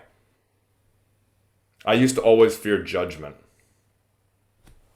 What's creating less pain? That's stopping judgment. But I'm in pain when I'm getting judgment, so I'd be the class clown as well. Until I started to feel like I was creating so much less pain for everybody else that I was in pain myself. So I'd stop. Because I just give too much, and then I would be drained. And when I'm drained, I'm in pain. So it's being able to look at it that different way as well, Dave. Like I totally, like when you get out, because you're like, oh my God, because what happens when you sign those papers and you leave? I cried on that day when I wrote my resignation letter because I was like, I don't know if I want to leave, especially when it's been quote unquote stripped from you because of an injury or because of mental health or something like that. It's not a thing of, hey, I'm just done with this career. I'm moving on. Like me with the financial advising, it just isn't for me.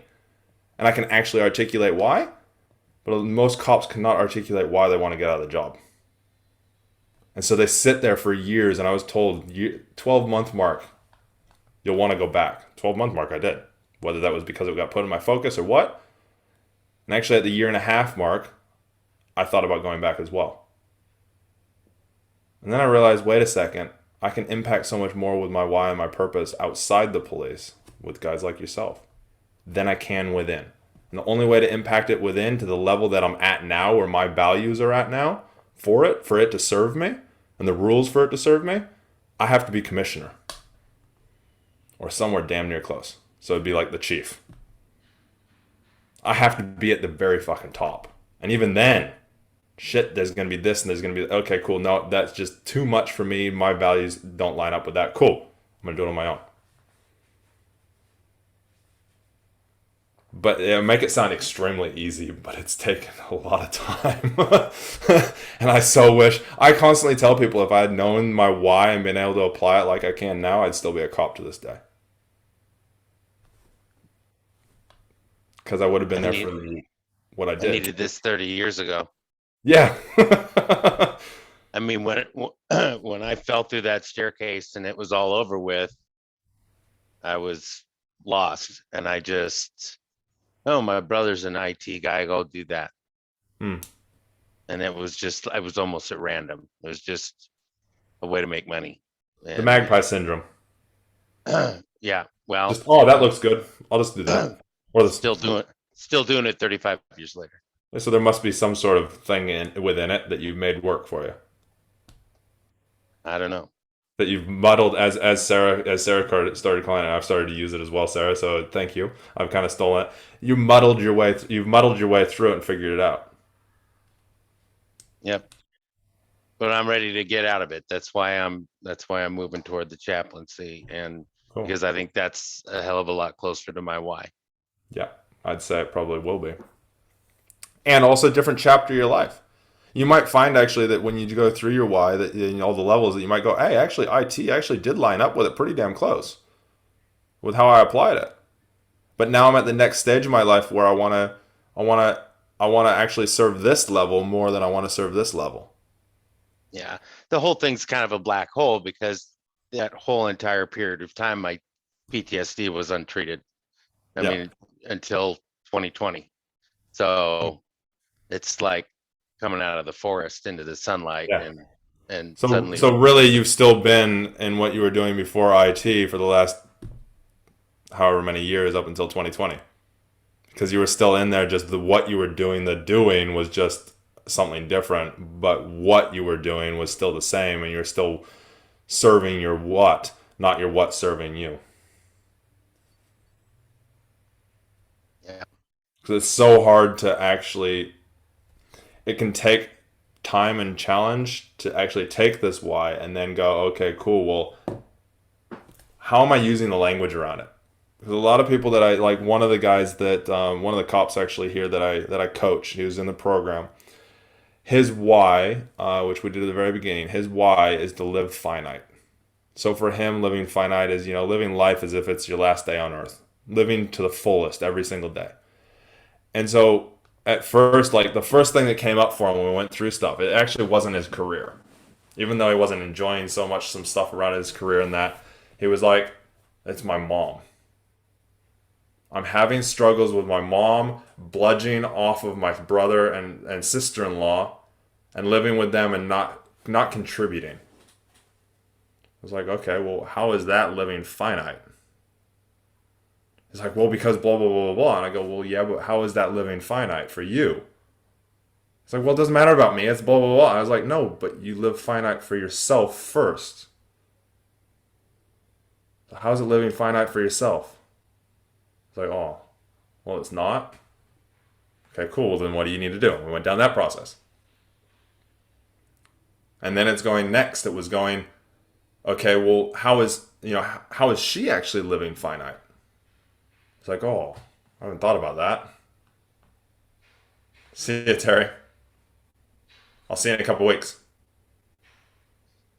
Yeah, I gotta go 10-9 myself. Yeah. 0400 comes early. Oh, yeah, it does. Every day. I don't even need an alarm clock. Love you That's guys. good. We'll talk See to you ya. next week. Thanks for being here. We'll see you in a couple weeks. All right. But then it was, how does she live in finite? And he's like, well, she's doing what she does. I was like, well, there you go. Can you judge somebody for doing what they do? You're not them, are you? But it's making you not live by your why. He's like, oh, yeah. So then over the next week, you processed that and implemented that. And the next thing was actually work. And now he's absolutely loving work again. I mean, now it doesn't go to work because of the political stuff, because of the, oh, I need to get a sentencing for this. It's, I need to actually put this person away. I need to just figure out what I need to do to put this person in front of the courts, and hopefully the courts do what they're supposed to do, but I move on to the next person. So it's 'Cause just you- get enmeshed. Is that what I'm hearing too? So we get so confused, like where the lines are, we get enmeshed and all the stuff that's not even any of our business anyway. Exactly. We get focused on everything that we have no control over that actually has nothing to do with us, that we end up so wound up in that. You go into any police station and you'll hear the same exact things that are all negative. Everybody's laughing. The dispatching office will be the same thing. Fuck, the cops just don't get us, and fuck the fucking cops, and goddamn dumb motherfuckers, do what I say. Well, I've heard that one as well. Yeah, there's not a police station you can go into where the rookies aren't counting their days. They've got 30 years to go. Yeah. It's insane. Wow. 100%. Wow. It's like the first question you get at it when you're teaching a class is, when's lunch? And the second question is, when is this over? Yep. Because they're not focused on living from their why. They're like, okay, I'm here for what I do. Exactly. Good. Not I'm here for why I'm doing it. That's exactly right. And if I, it took me to after retirement to figure all this crap out. If I knew all this ahead of time, my career would have been freaking awesome, more awesome than it was anyway. Because I wouldn't have had all the negativity along the way, and I probably would still be there as well. And I honestly, I always look back and check the civil service website and see what's available for us retired old folks. It doesn't mess with your pension, because nobody wants to mess with their pension.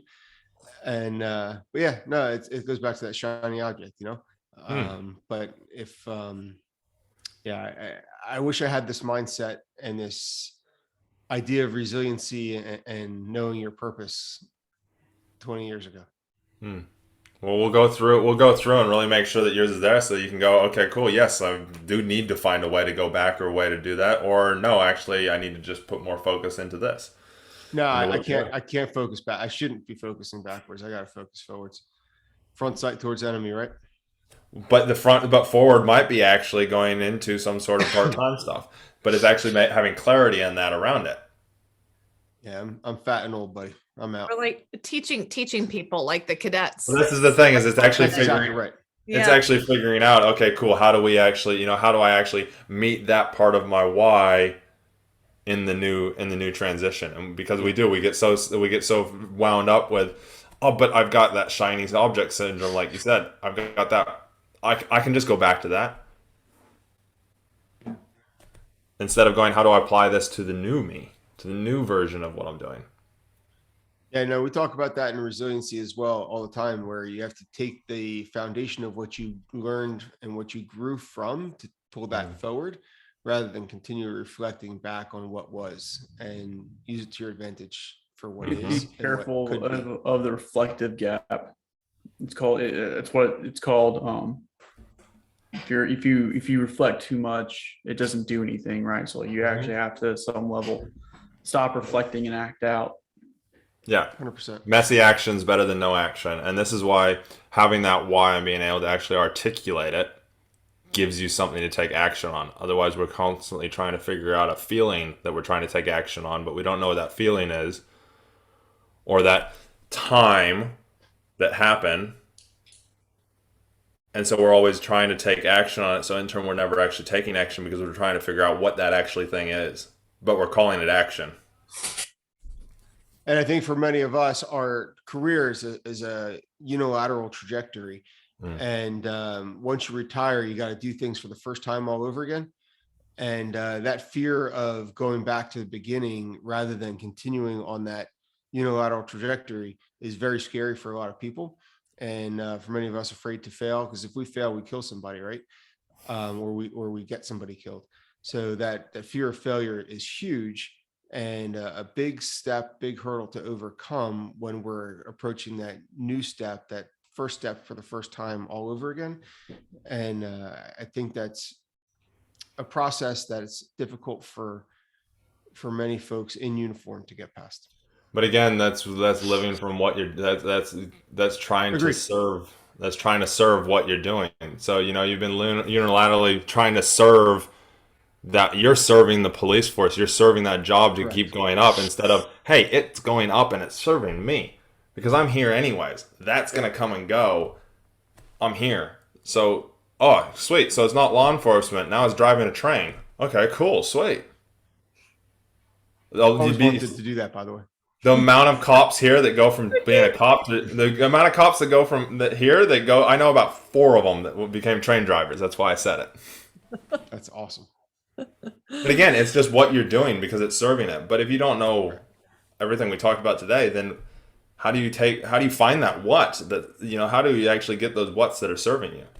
I think there's often a trigger that will help you identify what your why or your purpose is. Well, that's the emotional side. That's the going back to that 5-6-year-old, to that earliest memory. That is your trigger.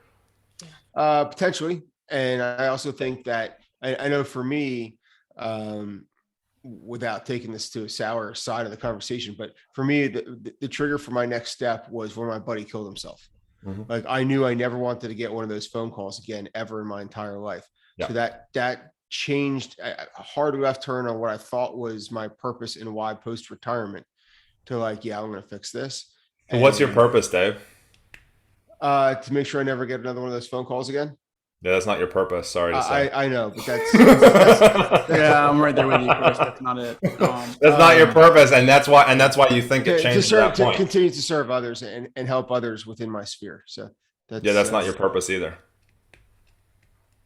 All right, we'll dial this in. It goes deeper than that.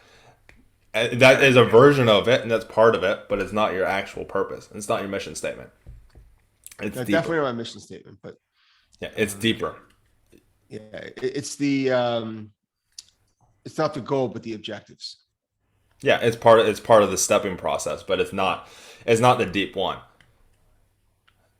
The deep one, I literally, I shit you not, it comes from when you're like pre-6. Yeah, I guess the question I would pose is, if you don't, how would you coax that type of memory out? Because like that is something that, like, even now I'm thinking about who I am and stuff like that, and I'm not coming back to a 3-year-old. I know it's absurdly young, but I'm not coming back to a childhood memory like that. It's because you haven't done the visualization work. I didn't ever come back to my childhood memory before I see Michelle. I didn't ever come back to my childhood memory of that's why I was a cop. That's why I wanted to be a cop. That's why I wanted to do everything I did. All that is that's giving you it's giving you a place to anchor it to. It's giving you a place to realize this is where it started. The seed was planted. Then the experiences that came throughout your later childhood years, your teenage years, your young early 20s, all the way up until where you are now, concreted it in and watered and sprouted that seed. 99% of the time it comes from a painful memory, but there is the 1% that comes from a positive memory.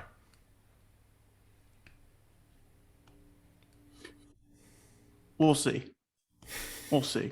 I've done this. I'm curious. Yeah. I'm curious. I understand the use of going all the way back to a childhood memory.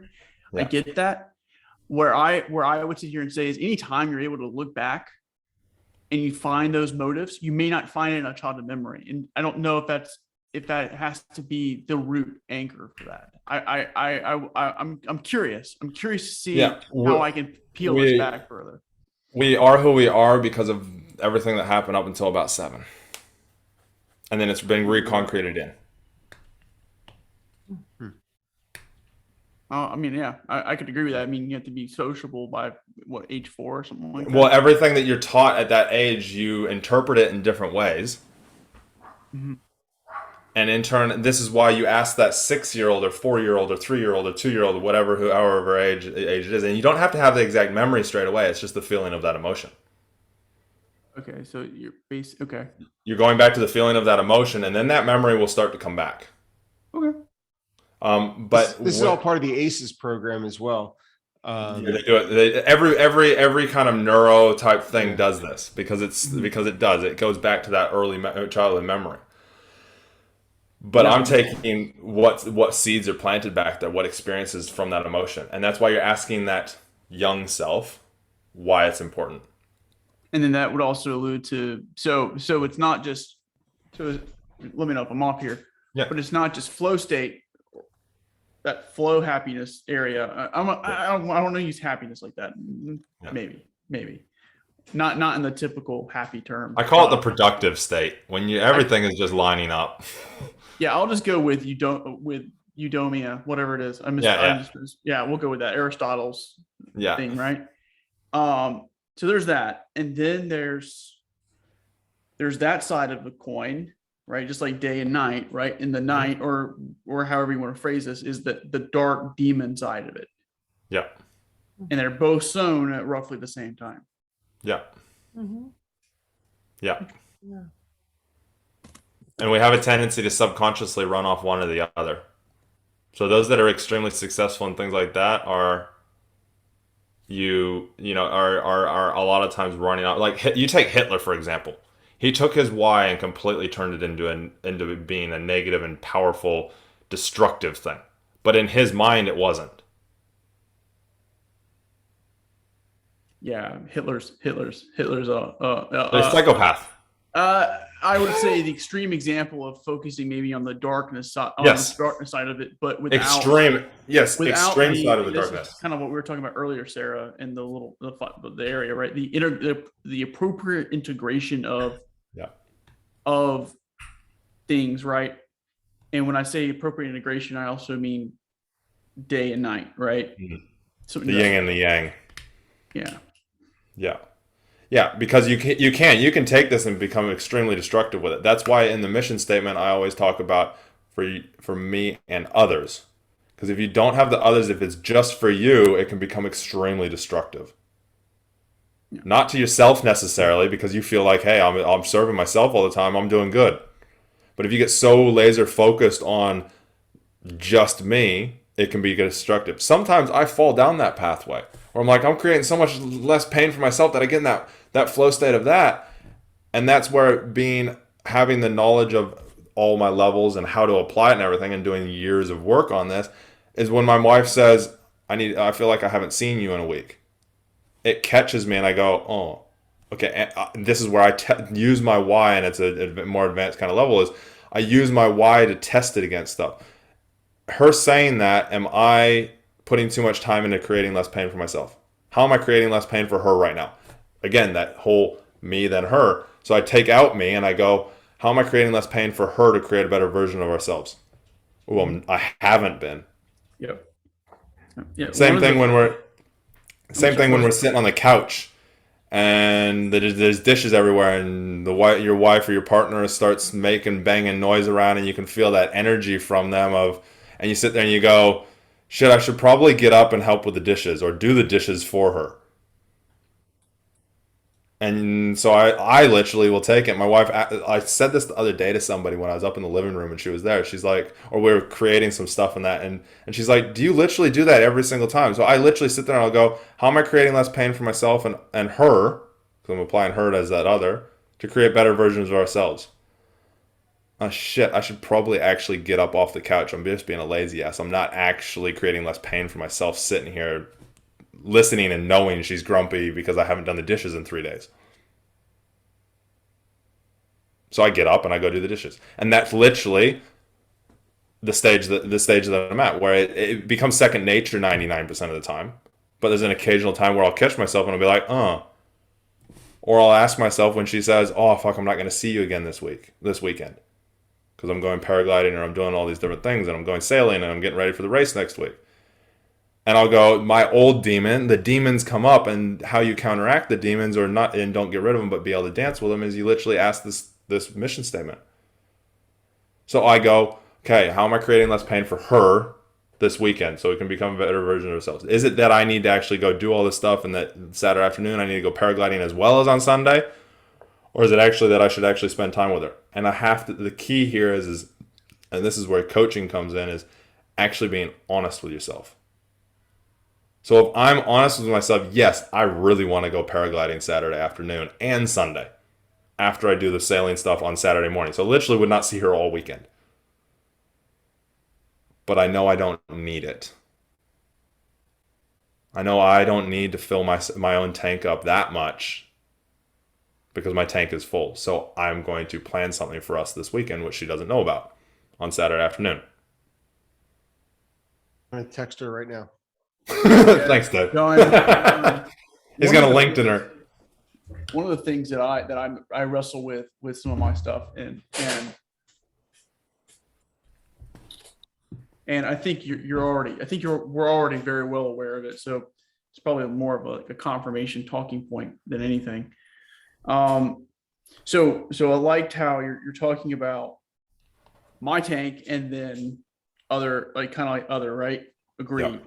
So when we forge individuals, right, that is not just a self-centered, individualistic only person. That is someone who is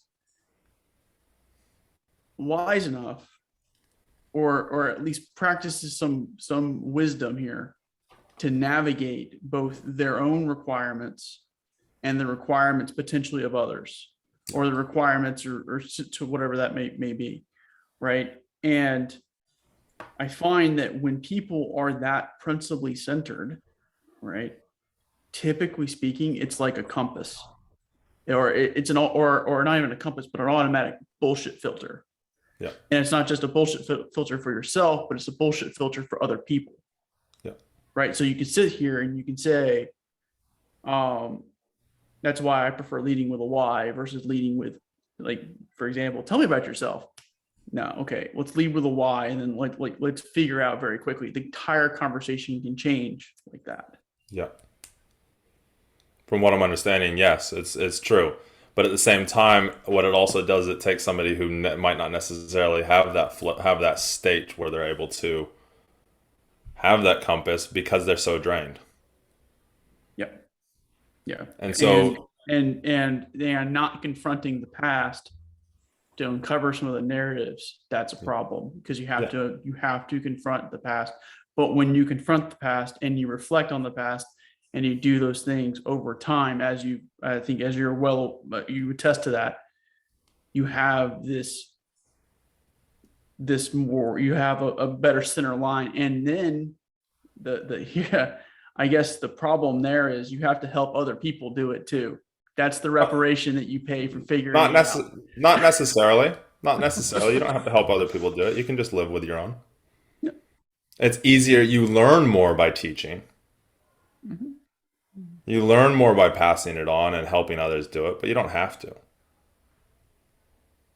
I think it makes you more fulfilled, though. It gives you that significance that I know I look for when you're able to then bring somebody else up. Leaders build leaders, right? So if you can bring somebody else up into that space that you've now occupied through your own accomplishment, and you can facilitate somebody else's journey to that place as well, I think that gives you more meaning and purpose and fulfillment and significance. Yeah, it does. It gives you more significance, but you don't have to have it. No. Different people for different things. And mostly, a lot of cops will have that because of what they're doing as cops. But I know a lot of people that learn this, and it's not necessarily, but in general, one of the human needs is contribution. Yeah. So if we're not contributing in some ways, what's that, Sarah? Yeah. Do you really think that you could not kind of pay something forward like that? And You will. I think you will. Sorry, maybe that language wasn't quite right. You don't have to have that as your singular focus, but as from the outcome of, hey, I'm doing this because of this, because then that becomes a significance thing, not a contribution thing. And when we live from a significance place, then we're always needing and needing and needing. And then when we don't get the significance, then we feel like shit, and we're like, oh, my why's not being met, and all these different things. And actually it's draining us. Whereas if we're contributing it just naturally. Yeah. Now we can turn into a financial thing where we get some significance to it, but my leading thing why I run my business is, yes, I've done a 6-figure business and whatever. I don't really care. It's actually more of, I've helped over 250 people actually individually find this purpose and the impact that it's done. They've gone to go into the police, or it's actually made them decide, hey, I don't want to be a cop. One of them's now becoming a midwife. One's staying and taking over his dad's business because it actually does feed his purpose. Some people have left the police. Some people have gone, no, actually, I'm going to go back and stay within the police and actually do bigger and better things within the police. Your local chief must love you. They don't fucking talk to me. What are you talking about? Because they want to do it on their own. If you're getting people to bail out or not go in at all. No. So job earn their money. Yeah, but at the end of the day, my view on that. Yeah, I know you are, Dave. But my view on that is that it doesn't. If you have a cop that doesn't want to be in, why the fuck do they shouldn't be there? They shouldn't be there anyway. For them or anybody else. No, exactly. And so that's my thing is that if I can give somebody their purpose before they even become a cop, so that they can actually figure out what they do, holy shit, they're gonna light the fuck up. Yeah, they're gonna do more. They're gonna impact more, not necessarily by passing this knowledge on, but by what they actually end up doing. Yeah, I can't even tell you how many people we've hired, along the way that I'm like, dude, you can hang out here for a bit, but find something else because this shit ain't you. Yeah, it's time. But I think yeah, that's where I was a little bit. Sorry, I said the wrong things, but we do always contribute, but it's not necessarily what I'm teaching them that they then take on and teach. Yeah. Oh yeah, yeah. Because they don't need to teach what I'm teaching. Yes, by osmosis, they'll talk about it, and it'll probably make some sort of impact. You guys will go away, whether anybody in here joins up as a client or anything like that with me. You guys will take all this away, and you'll talk to people.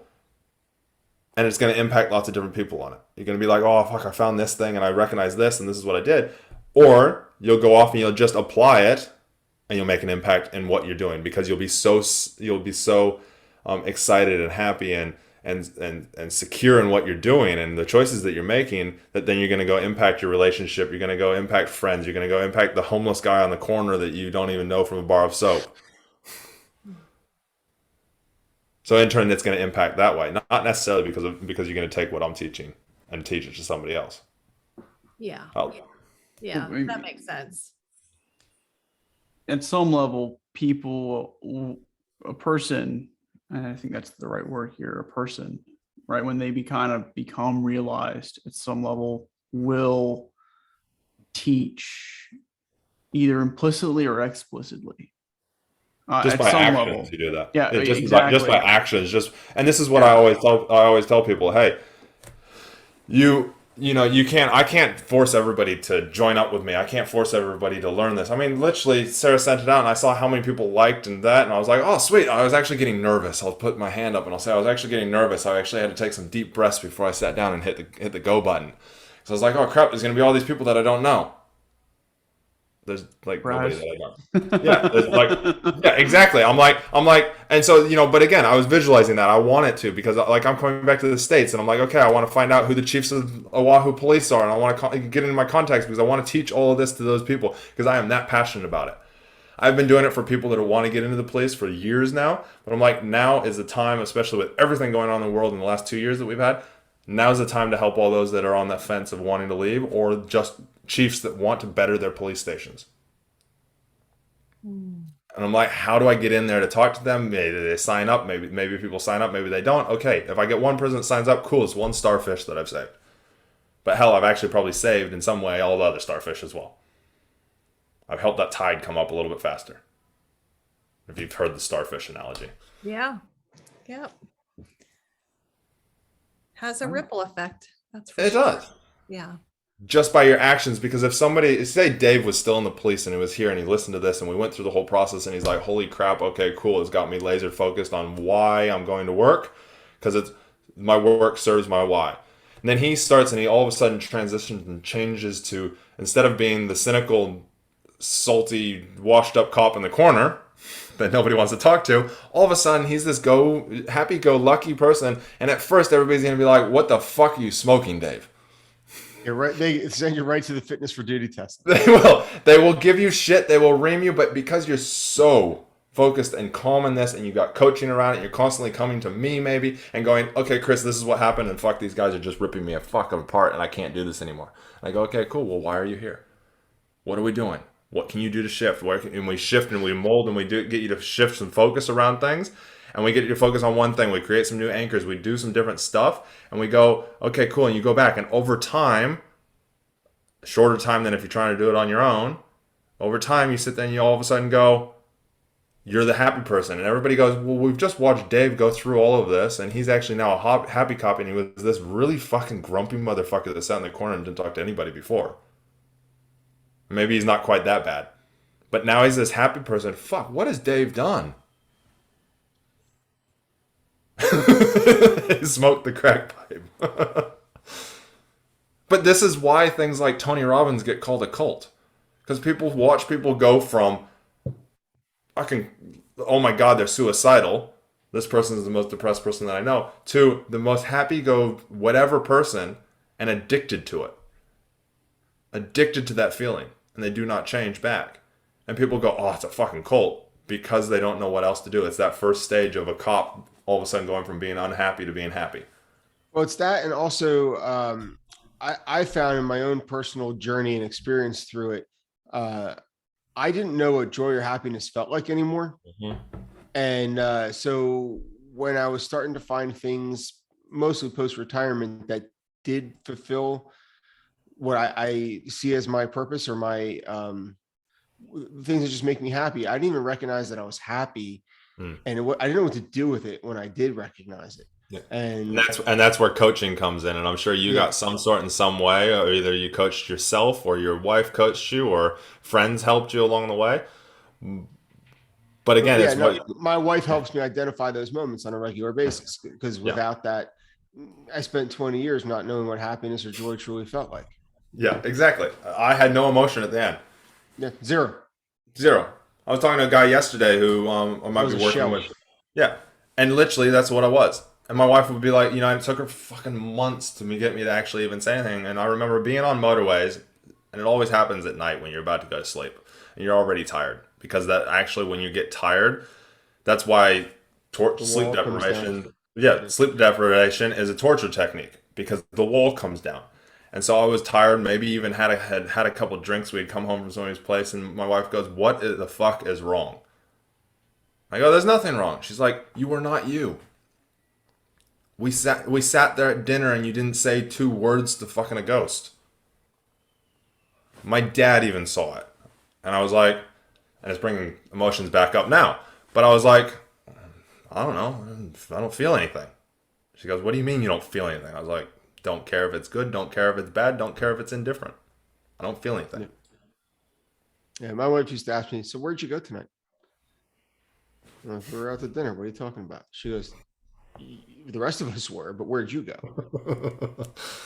And I laugh about it because that's all you can do now. Yeah. Yeah. Because it's so true and we all know it. Yeah. 1,000-yard stare for a 3-hour dinner and never said a word to anybody about anything. Sounds like me. Yep. Normally, Yeah, I'm not. just- I'm not really listening. Actually, I don't have a lot to say normally, unless they strike chords.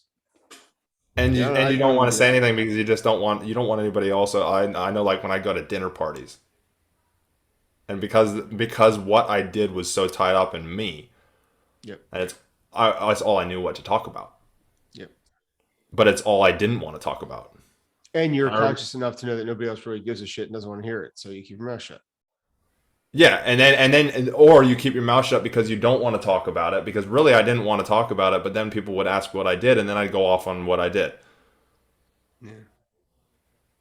Because it's the only thing that I knew how to talk about. So then I'd surround myself with the people and we'd just talk about that, and then it was make that toilet go even deeper. And that's all because what I was a cop. Who I was a cop.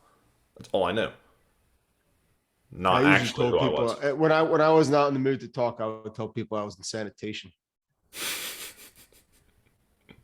Nobody wants to talk about the garbage man. No, but again, that's a defense mechanism. Yeah. Because you don't want to talk about anything. And that's actually the most dangerous spot, is when you start to make shit up. I remember being on diplomatic protection, and part of it was because of security wise, but also most of it was because they just didn't want to talk about what they did. And they didn't talk about anything. So what they do is they'd say they were in security. They were a security guard, which is technically kind of true. When we talk about, Oh, yeah, go sorry, ahead. Oh, I was gonna say we literally talked. We talk sometimes in the office for an hour on different occupations that we could say we could do. That if somebody did ask about it, we could make up enough shit because we knew a little bit about it that we could then actually do it, just because we didn't want to talk about what we did. When really we should be proud of what we did because it is actually serving why we do what we do. We should be proud that we're a cop. I don't care if you're not proud that I'm a cop, but I'm fucking proud that I was a cop. Because I helped so many fucking people. I created so much less pain. I saved so many more lives, which then unflowed stopped so much pain. But I couldn't articulate any of that back then. All I knew was I was a cop. And by that stage, it was I'm a cop and everybody fucking hates me, so I don't want to talk about it.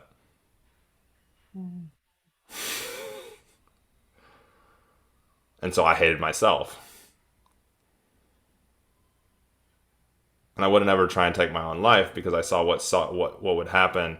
I saw what happened in the aftermath, because the advising or notification jobs, as you guys call them, is what actually caused me to have no emotion. So I wouldn't ever think about actually taking my own life, but I do stupid shit on my motorcycle that if something happened, I wouldn't care. I would drive my motorcycle as fast and dumb and try and pull wheelies and go around corners faster than I should. Like as if you were fucking drunk doing whatever, but not weaving all over the road. And I didn't care. All just to feel something, because then I'd have that ooh shit moment and the adrenaline would pop up and I'd be like, ooh, I can feel something. Because it would take so much for the adrenaline to actually pump again. I remember I was talking to my wife, and I'll go off on this and I'll let somebody else talk. But my wife and I were talking about this the other day, because there's still, even recently it's not so bad, but even up until about a year ago, I'd have something that would really exciting happen. Like, just really exciting. Like the one that pops into my head is, fuck, I know I'm going to get sex. One of those kind of things back when it wasn't so often. And I'd get the shakes. And I'd start literally shaking like this and couldn't stop it. I'd get the shivers like you're fucking cold, but I wasn't cold. It'd be middle of summer. And so I started researching about it, and what it is it's actually adrenal. It's adrenal. Your body has been so used to running on adrenaline so much without it actually knowing it's running on adrenaline that it doesn't know what to do when adrenaline actually starts. My thyroid was fine. It wasn't anything to do with my thyroid. I had lots of tests and stuff. Like I was at the time, I was doing some. I had to get blood tests all the time because I was doing some nutrition type side of stuff and testing things. So I knew that it wasn't my thyroid, but it was just my body's reaction to adrenaline. It doesn't do it anymore now.